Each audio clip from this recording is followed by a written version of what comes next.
Digital Congo, la télévision numérique.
Pas de pertes en vies humaines, mais des dégâts matériels ont été importants lors du crash de l'avion de la délégation du ministre des Mines à l'aéroport de Kolwezi.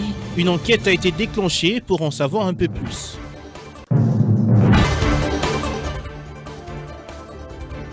C'est un retour triomphal pour les léopards de la RDC après une soirée de dimanche riche en émotions au cours de laquelle ils ont arraché la qualification pour les barrages intercontinentaux face aux Super Eagles du Nigeria. La procession est partie de l'aéroport de Njili jusqu'au stade des Martyrs de la Pentecôte.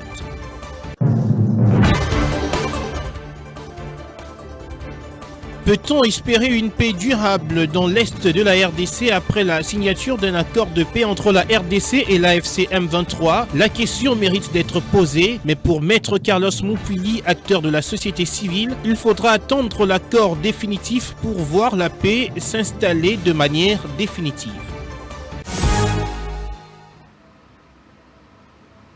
Bonsoir à tous, bienvenue dans cette édition du journal sur Digital Congo pour vous informer ces images. D'abord, pour commencer cette édition d'information, ça s'est passé dans le Lualaba, précisément à l'aéroport de Kolwezi. Il s'agit là de l'avion de la délégation du ministre des Mines qui a pris feu quelques petites minutes après avoir connu un crash. Aucune perte en vies humaines n'est à déplorer, mais les bagages et d'autres biens de la délégation ont été consumés. Les causes de l'incident ne sont pas encore connues, mais des pompiers de l'aéroport, les autorités provinciales et les équipes de sécurité se sont mobilisés dans l'urgence absolue pour étouffer l'incident et sécuriser le périmètre. Les autorités aéronautiques ont tout de suite annoncé l'ouverture d'une enquête technique afin d'identifier l'origine exacte de l'avarie. La délégation du ministre des Mines arrivait ce lundi à Kolwezi pour constater les dégâts causés par l'éboulement samedi dernier dans une carrière artisanale à Kawawa, ayant causé plusieurs morts.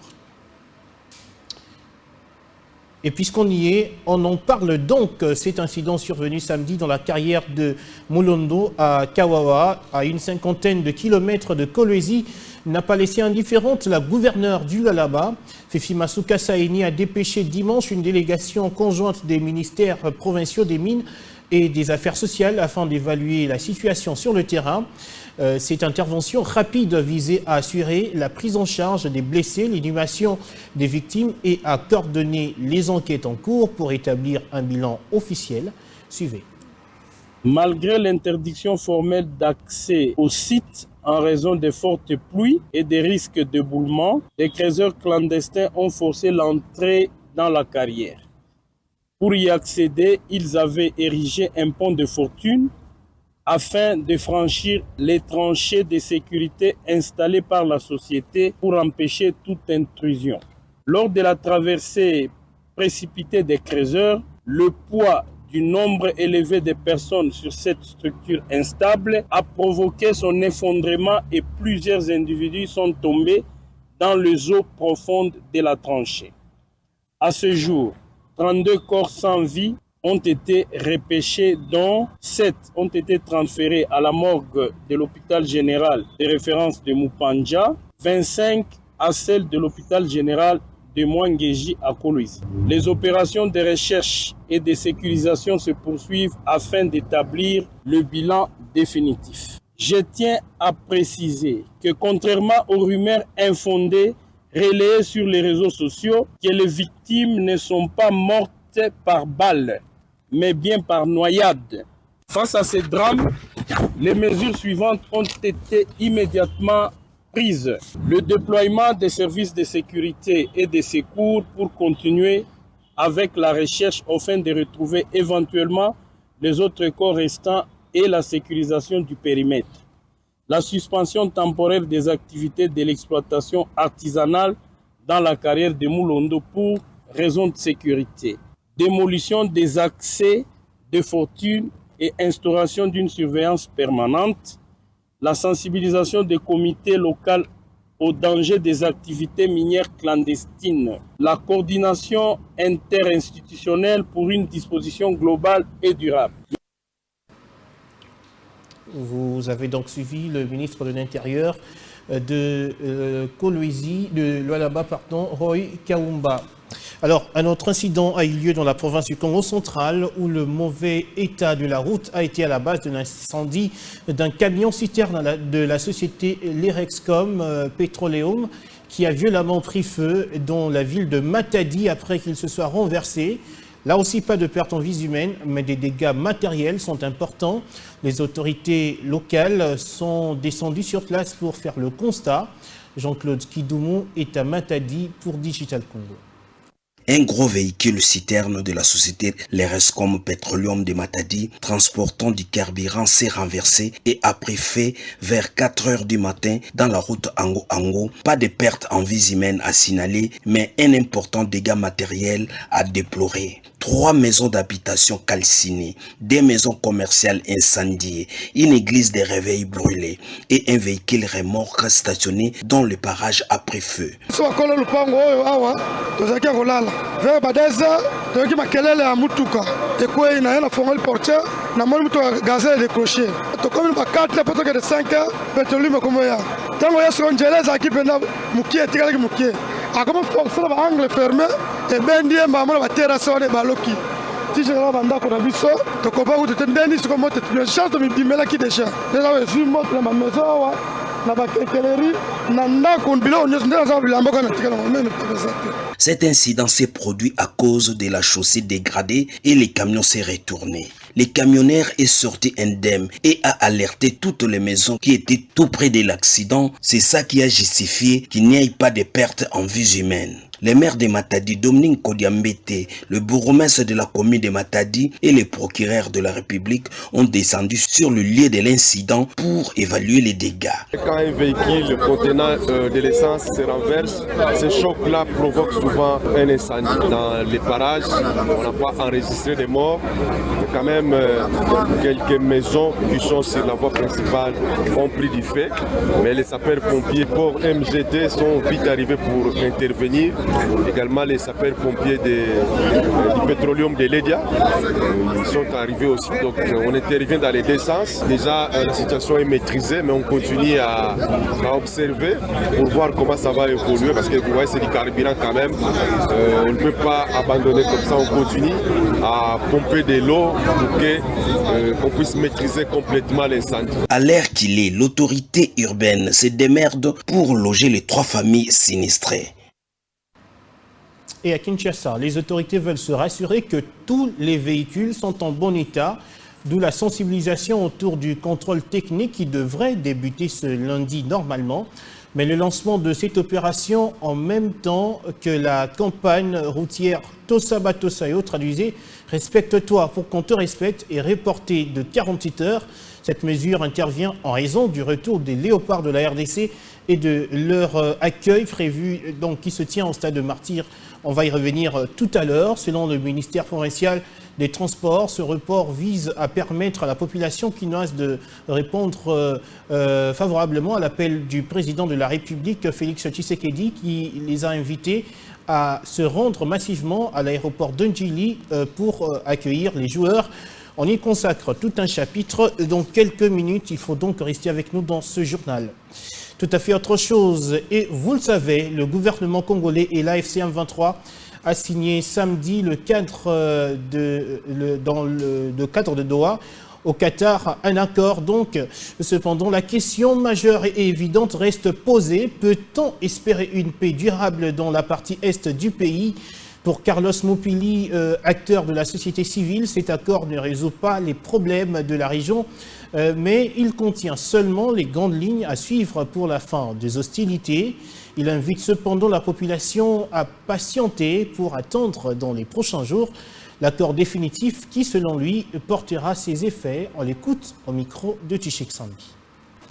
Lorsqu'on analyse l'accord de paix signé à Doha récemment entre le gouvernement congolais et l'AFC M23, vous allez comprendre que nous sommes encore au niveau de grands principes et que ça demande que l'application ou bien le détail ou la lumière vraiment sur les contenus doit venir de ces protocoles.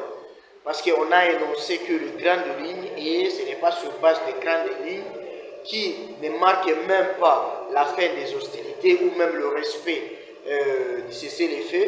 C'est-à-dire, on peut dire que nous sommes dans un contexte d'un accord, ça vraiment un accord entendu par la population congolaise, un accord qui peut produire des effets que la population maîtrise du sud Kivu, du nord Kivu, attend, c'est-à-dire il faut encore de la patience et nous pensons que, comme nous le disons, c'est un processus de paix, ce qu'un processus, il y a une succession d'épisodes et à chaque fois qu'ils se rencontrent, il y a ce qu'on appelle la réduction de champ de méfiance.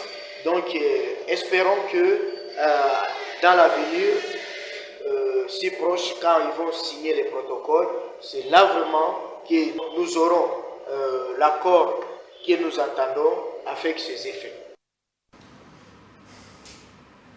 Et il faut dire que cette signature d'accord entre la RDC et l'AFC M23 a suscité de l'intérêt auprès des internautes. Quelques posts sur X ont attiré l'attention de Tchik Sambi. Il nous en parle dans cet élément.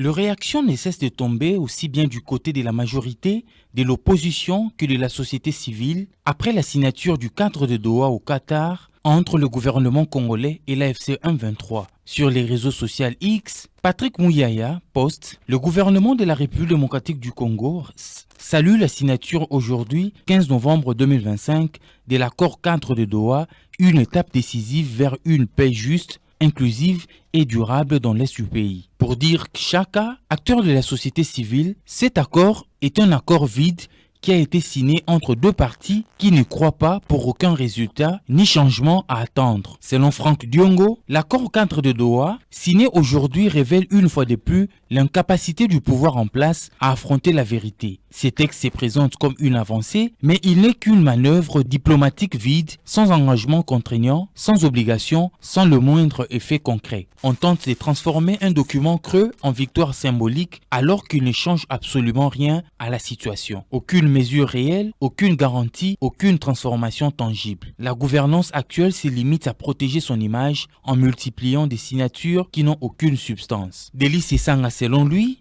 un accord de principe sur un autre accord de principe ne vaut rien. Ce n'est plus de la diplomatie, c'est un vœu pieux. L'empilement de principes est un écran de fumée qui masque mal les limites de processus de Doha et de Washington. Il est temps de sortir du déni et de regarder la réalité en face. La seule issue viable à cette tragédie, c'est un dialogue inclusif, pas la chasse aux principes ni aux protocoles introuvables dont l'impasse actuelle nourrit deux vases communicants d'une même réalité, la bunkérisation à Kinshasa et la balkanisation continue à l'Est. Voilà donc pour ces réactions. Le gouverneur de la province du Tanganyika a regagné sa province dimanche après une mission officielle en Chine où il a pris part active au forum China Mining, l'un des plus grands rendez-vous internationaux consacrés à l'industrie minière et aux investissements liés aux ressources naturelles. Christian Kitungwa dit être porteur de plusieurs projets visant à promouvoir l'émergence de sa province. Le patron du Tanganyika était également présent lors des assises consacrées à la stabilité des institutions provinciales tenues à Kinshasa, Bénédicte Ndembe et Deborah Mouzou.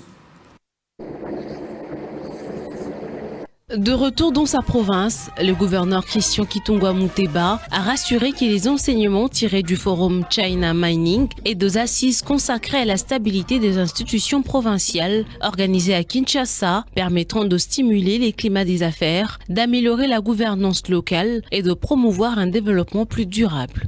J'ai quitté la province pour une mission en Chine, participer à China Mining, qui est une grande rencontre des investisseurs, et cela nous a conduit à avoir plusieurs contacts de par cette invitation-là, et la province a ouvert ses portes à beaucoup d'investisseurs qui veulent bien et qui ont découvert la province du Tanganyika, et ils voudront bien venir installer et s'investir en province.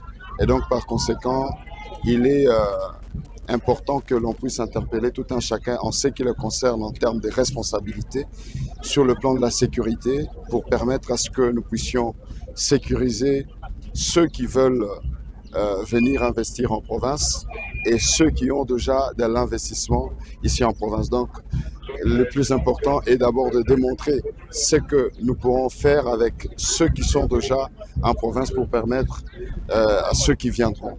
À l'aéroport de Kainda, une foule en liesse s'est amassée spontanément pour saluer le comeback du patron de la province du Tanganyika. Et puis le rapport du groupe d'experts interinstitutionnels sur la réforme du guichet unique intégral du commerce extérieur GUSE, avec l'accélération de la dématérialisation totale des opérations d'importation, d'exportation et de transit des marchandises en RDC, et la situation du contrat de concession signé entre le gouvernement et le bureau Veritas a été présenté ce lundi 17 novembre 2025 à Kinshasa au ministre du Commerce extérieur Julien Paluku Kaongia, président du conseil de supervision de la réforme du guichet unique intégral du commerce extérieur. D'autres détails avec Obed Kambali.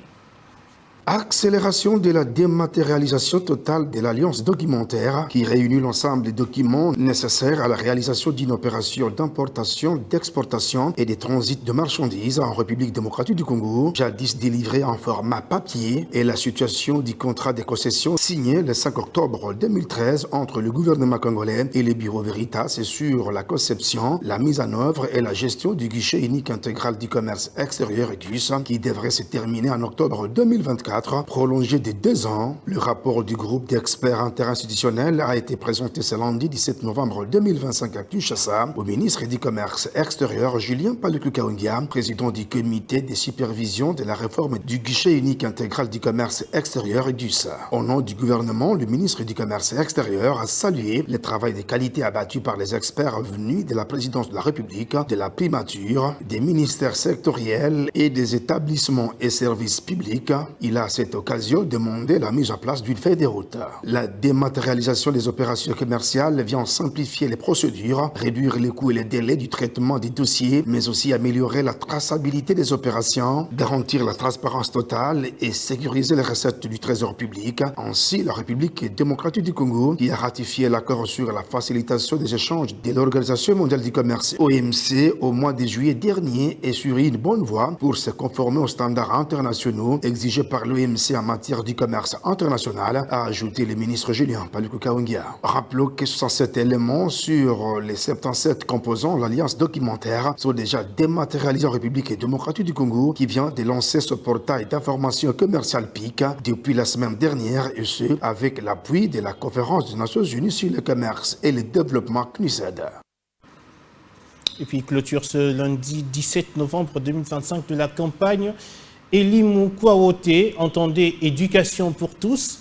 Le comité des élèves et le Parlement d'enfants de Butembo ont remis des brevets aux partenaires qui les ont accompagnés pendant cette belle aventure durant laquelle Plus de 3000 enfants déplacés de guerre vivant à Butembo et Lubero ont été assistés. Le besoin reste encore énorme, renseignent les organisateurs de cette campagne.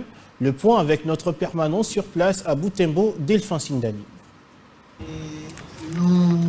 Cette activité s'est déroulée l'avant-midi de ce lundi 17 novembre 2025 à l'esplanade de la mairie de Butembo. Le maire Roger Moabae Kiteli, le directeur provincial de l'éducation Nord Kivu 2 Norbert Bissimobale Mpaka ont rehaussé de leur présence à cette activité. Selon les organisateurs de la campagne Elimu Kwawote, plus de 3000 enfants ont déjà reçu des kits scolaires en ville de Butembo comme dans le territoire de Lubero. Tous les enfants déplacés n'ont pas été assistés.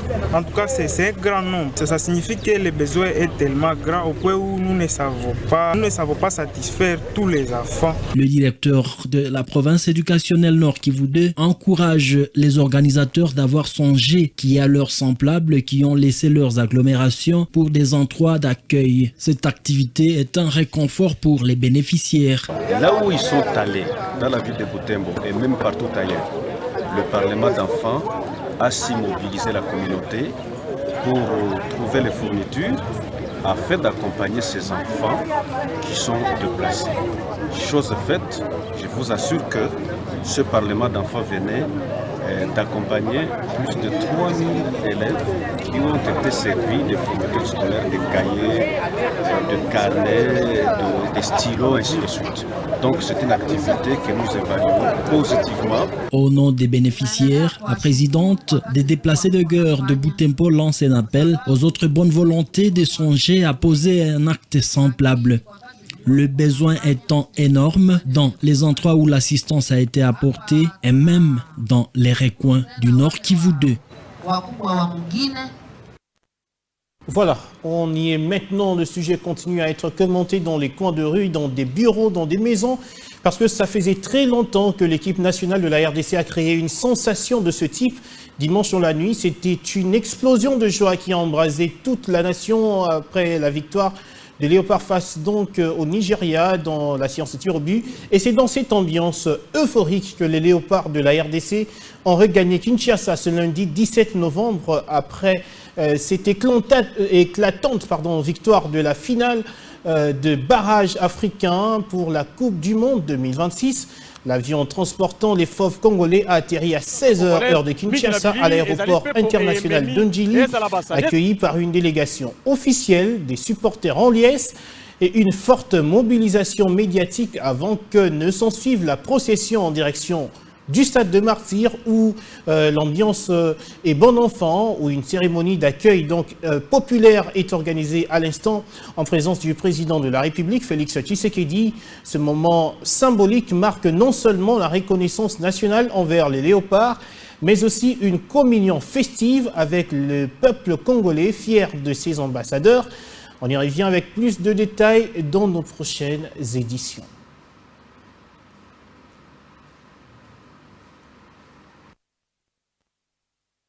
Et je le disais tantôt, ce sont des réactions de toutes les couleurs qui surgissent de part et d'autre.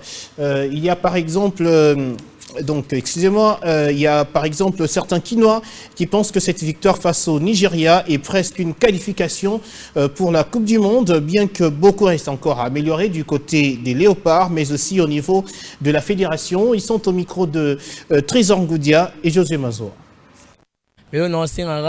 La fédération. Ce que moi je demande à la fédération, c'est de veiller sur l'arbitrage, parce que l'arbitre marocain n'a pas bien fait son travail, mais les Léopards ont bien joué. Et je crois que lors du prochain match, ils vont encore très bien jouer. Mais moi, je suis sûr que nous sommes déjà au mondial et nous pouvons aller jusqu'à la finale. Les joueurs doivent juste améliorer le travail et la défense surtout doit être efficace.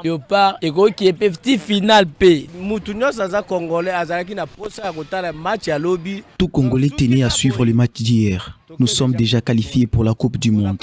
Nous sommes très heureux du déroulement de ce match. Nous allons gagner les prochains matchs parce que nous avons des joueurs qui sont forts. Seulement qu'il faut qu'on arrange au niveau des médianes. Ouais,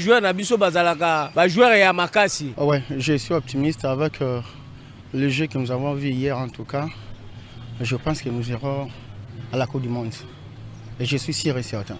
Oui, je suis satisfait, mais sauf que l'arbitre vraiment n'était pas de notre côté. Mais nous avons bien joué. Pour gagner avec sur arbitre, c'est pas un problème. Hier, on a beaucoup joué, mais on était très lent sur terrain. Merci à Tropo. Je dis un grand merci à nos léopards. Moi, des natures, le foot ne m'intéresse pas. Mais hier, j'ai suivi. J'étais très content. Jusqu'à présent, j'ai ce même sentiment. Cette fois-ci, je suis sûr que nous allons participer à la Coupe du Monde pour l'honneur de notre pays.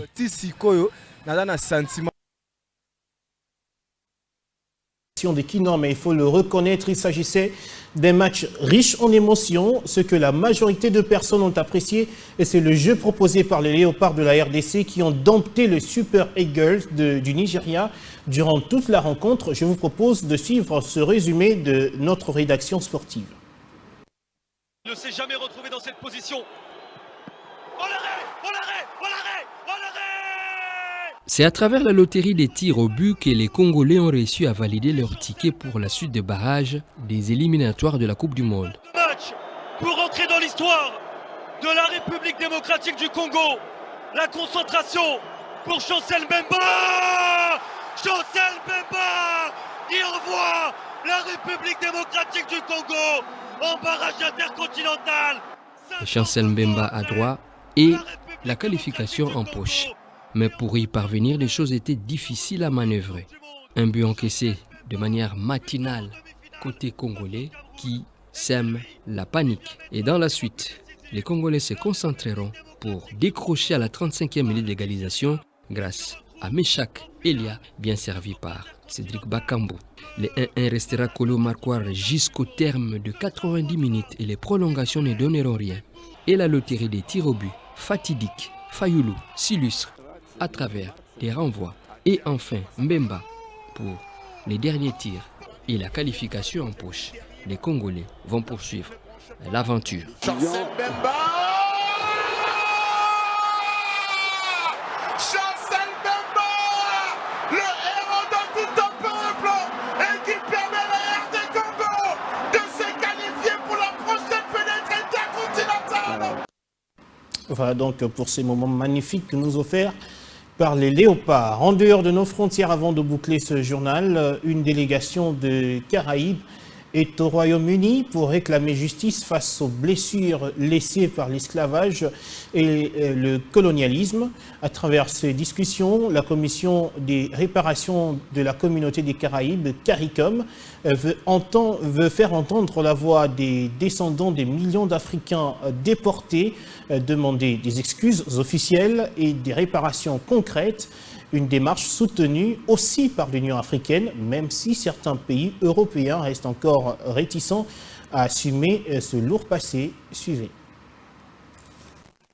Le Caraïbe entend de lancer des discussions sur les réparations pour l'esclavage lors d'une visite au Royaume-Uni. Une délégation de la Commission de réparation de la communauté de Caraïbes tiendra cette semaine des échanges avec des responsables et des personnalités britanniques sur les injustices historiques de l'esclavage et du colonialisme ainsi que sur leurs conséquences durables. Au moins 12,5 millions d'Africains ont été kidnappés, transportés de force par des navires européens et vendus comme esclaves entre le 15e et 19e siècle, selon de rapports historiques. Les défenseurs de cette cause affirment qu'il est nécessaire d'agir pour lutter contre les séquelles persistantes telles que le racisme. Les appels à des réparations ont pris de l'ampleur dans le monde entier, en particulier au sein de la CARICOM, un groupe de 15 États membres qui comprend la Barbade et la Jamaïque et de l'Union européenne. La CARICOM a élaboré un plan de réparation qui comprend des appels à des excuses officielles et complètes, des programmes éducatifs, l'annulation de la dette et des compensations financières, tandis que l'Union africaine est en train d'élaborer son propre plan. Une réaction hostile aux réparations s'est également amplifiée et de nombreux dirigeants européens se sont opposés à ce que l'on en discute. Les opposants ainsi que les institutions d'aujourd'hui ne devraient pas être tenus responsables de torts historiques. Cependant, à l'issue du sommet, les dirigeants du groupe de 56 nations dirigé par le roi Charles d'Angleterre ont convenu d'inclure dans leur communiqué final qu'il était temps d'entamer une discussion sur cette question. La visite de la commission de la CARICOM aura lieu ce 17 au 20 novembre 2025 et vise à renforcer les partenariats stratégiques et à promouvoir un programme conjoint d'éducation et d'engagement du public sur le programme de réparation, selon un communiqué de presse. Plus de papier sur ma table pour vous informer, Madame, Messieurs, merci à tous de nous avoir suivis. D'ici là, portez-vous bien.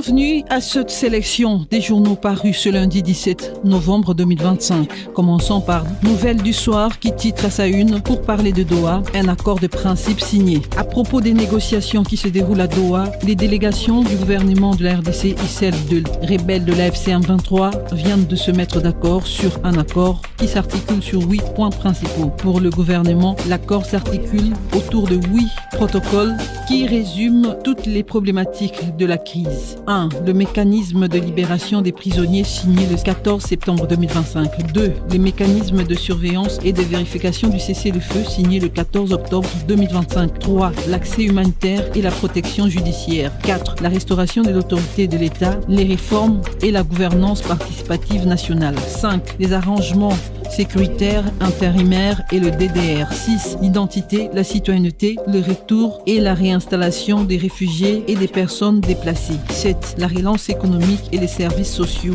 8. La justice, la vérité et la réconciliation. Toujours dans cette optique, la prospérité titre Accord cadre de Doha, Kinshasa déterminé à arracher une paix définitive pour l'Est de la RDC. Lentement mais sûrement, le décor évolue sous un rythme d'espoir et de confiance sous la médiation qatari.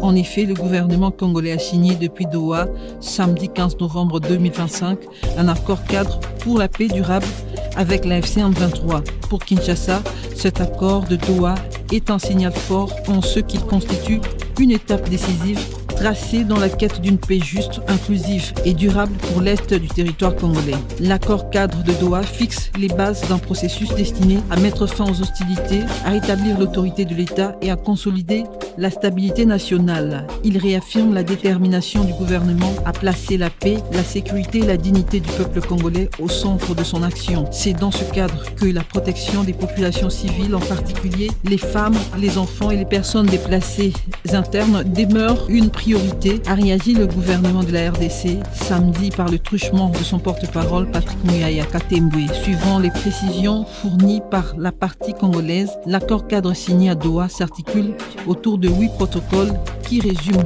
toutes les problématiques de la crise sécuritaire congolaise. La trompette renchérit et souligne 8 protocoles clés signés, un pas vers la paix en RDC. La République démocratique du Congo vient de franchir une étape majeure dans ses efforts pour ramener une paix durable dans l'Est du pays. Le gouvernement a annoncé la signature de l'accord cadre pour la paix durable avec la FCM23, un engagement historique qui ouvre une nouvelle page dans la recherche d'une stabilité juste, inclusive et durable. Cet accord conclu à Doha reflète la détermination constante du président de la République, Félix Tshisekedi, à mettre fin au cycle de violence qui frappe l'Est depuis plus de 2 décennies. Sous son leadership, le gouvernement a placé la restauration de la paix, la sécurité et la dignité du peuple congolais au cœur de son action politique. La signature de cet accord constitue ainsi une victoire diplomatique importante et un signal fort adressé aussi bien aux belligérants qu'à la communauté internationale. L'accord cadre de Doha définit les fondements d'un processus pensé pour stopper les hostilités, rétablir l'autorité de l'État et consolider la stabilité nationale. Il consacre en outre la priorité donnée par le gouvernement à la protection des populations civiles, notamment les femmes, les enfants et les personnes déplacées internes, particulièrement affectées par les violences. Autre sujet paru dans la trompette, 9e sommet des Grands Lacs, Tshisekedi fixe 5 axes pour la stabilité régionale. La capitale congolaise, Kinshasa, a accueilli ce samedi 15 novembre au Palais du Peuple le 9e sommet ordinaire de chefs d'État et de gouvernement de la Conférence internationale sur la région de Grands Lacs. Un événement majeur organisé 5 ans après le dernier sommet tenu en visioconférence en novembre 2020 et placé sous le thème « Consolider la paix et la sécurité pour le développement durable dans la région de Grands Lacs ». La cérémonie d'ouverture a été marquée par l'intervention remarquée de Wang Xia, représentant personnel du secrétaire général de l'ONU. Dans un message direct, il a rappelé la gravité de la situation sécuritaire. Les hostilités dans l'est de la RDC doivent cesser immédiatement et l'accès humanitaire doit être garanti pour apporter l'aide nécessaire aux populations touchées. La prospérité renchérit et titre CIRGL, Félix Tshisekedi décrète un mandat au service de la paix et du bien-être de la population. Le président congolais Félix Antoine Tshisekedi Tshilombo a officiellement succédé à son homologue angolais Joao Lourenço. Il a pris la présidence tournante de la conférence internationale sur la région des Grands Lacs samedi 15 novembre 2025 à Kinshasa à l'occasion du 9e sommet ordinaire des chefs d'État et de gouvernement de cette organisation régionale pour un mandat de 2 ans. Dans son discours d'acceptation de ces nouvelles fonctions, le président Félix Tshisekedi a sensiblement marqué les esprits, déclinant une vision courageuse orientée vers 5 priorités majeures. En l'occurrence, il s'agit des réformes institutionnelles de la CIRGL, du rétablissement de la paix, la sécurité et de la stabilité régionale, du renforcement de la coopération judiciaire, du renforcement de la lutte contre l'exploitation et le commerce illicite des ressources naturelles et de l'intégration économique régionale. Pour Félix Tshisekedi, son mandat de 2 ans à la tête de la CIRGL ne passera pas inaperçu. Devant ses pairs, le successeur de Lourenço a souligné avec conviction dans son allocution solennelle son engagement à mettre à l'œuvre tous les moyens nécessaires en vue de parvenir à réaliser des résultats tangibles. Un grand pari qu'il entend remporter avec le soutien général des États membres. Et dans les rubriques sportives, la trompette souligne la RDC bat le Nigeria et garde espoir pour le mondial FIFA 2026.